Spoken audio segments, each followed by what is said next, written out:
Guys we are making puttu and sambar. And അവൾ പണിയെടുക്കുകയാണ് guys, തേങ്ങ തിരുവുകയാണ്. ആൻഡ് ഞാനാണ് ഇവിടെ പുട്ടിന്റെ മാവ് കുഴച്ചത്. നമ്മൾ അരിപ്പുട്ടാണ് ഇന്ന് ഉണ്ടാക്കാൻ വേണ്ടി പോകുന്നത്. യെസ്. ആൻഡ് കുക്കർ ഇവിടെ ഇരിക്കുകയാണ്.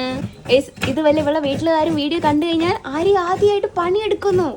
OMG, തേങ്ങ തിരുവുന്നു, തേങ്ങയ്ക്ക് നോവാതെ തിരുവുന്നു. Oh my God, ഈ തേങ്ങ പൊട്ടിച്ചതും ആര്യാണ്. കാണിക്കൂ, കാണിക്കൂ. വാവ്, സൂപ്പർ. നമ്മൾ ഇത് കണ്ടു കഴിഞ്ഞാൽ മനസ്സിലാക്കണം, ഇവർക്ക് തേങ്ങ തിരുവാനും അറിയാം, തേങ്ങ പൊട്ടിക്കാനും അറിയാം. ഇനി എന്ത് വേണം? ഒന്നും വേണ്ട, പ്രോ. ഇനിയാണ് ഇവള്, ഇനി ഷെഫ് ആര്യ.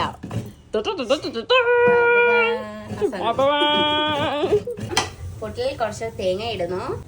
തേങ്ങ ഇട്ട് കഴിഞ്ഞു. ഇനി നമ്മൾ അതിനകത്ത് പുട്ടുപൊടി ഇടും. സൂപ്പർ. ഇതിലിനി ഒരു വിസിൽ കേട്ടാ മതിയാണ്. പുട്ടിൽ എങ്ങനെയാണ് ഒരു വിസിൽ കേൾക്കുന്നത്?